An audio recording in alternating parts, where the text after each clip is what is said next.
In this video, we are going to show you how to replace the cabin air filter of the VW Polo. So I've got this Lucas TVS cabin air filter. It's like very cheap.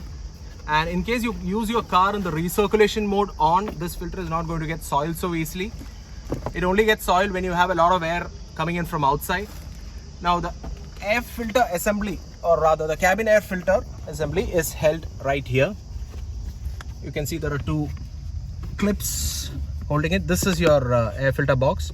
What you've got to do is move these two clips together to the center, pull it down. You can see a lot of stray cables in my car. It's not going to be there in yours. It's all thanks to all the DIYs that I had done for various things. The filter slides down.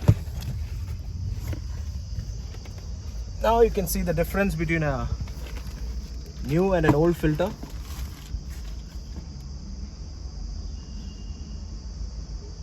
It's going to get dirty.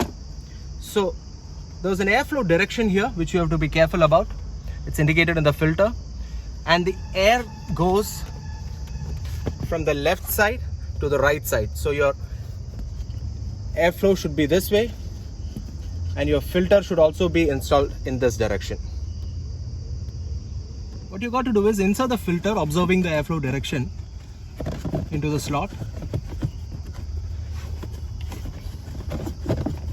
Once it goes inside, just slide the holder back.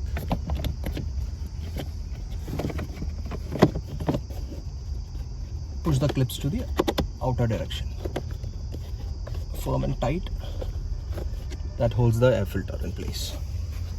So I guess that was easy.